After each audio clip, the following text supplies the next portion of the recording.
কপালিদি, ও কপালিদি কি করছো?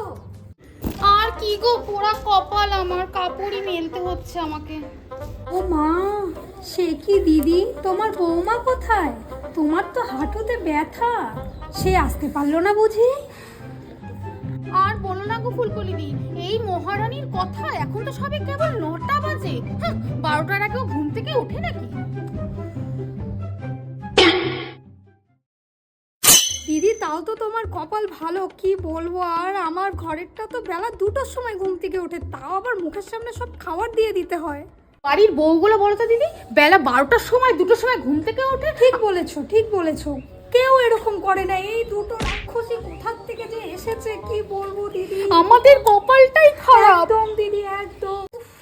দাঁড়িয়ে দাঁড়িয়ে পাটা ব্যথা করবো। দিদি একটু বসো, এখানে বসে বসে একটু গল্প সত্যি আমাদের তো আর সারাদিন বসার টাইম নেই দিদি, কি এরকম ডাইনি বৌমা হলে কি আর আমাদের কপালে সুখ আছে গো? না না দিদি, খুব কষ্ট। আমাদের কষ্ট শোনার মতন কে আছে বলো?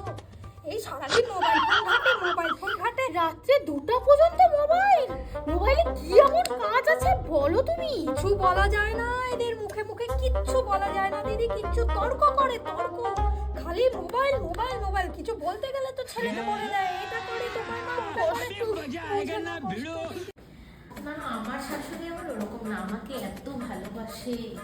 ঘুম থেকে ওঠার পর পারলে আমাকে খাওয়ার টাওয়ার একদম মুখের সামনে রেডি করে দেয়। হ্যাঁ, এই দাঁড়াতো দাঁড়াতো। আচ্ছা দিদি, কালকে দেখলাম তোমার বউকে সকাল সকাল উঠে পড়েছিল, কি ব্যাপার? ডাইনি, সকাল সারা রাত ঘুমাতে পারিনি, বাপের বাড়ি যাবে না, সাত সকালে উঠে পেট ফুলে গেছে, কখন যাবে বাপের বাড়ি গিয়ে গিলবে।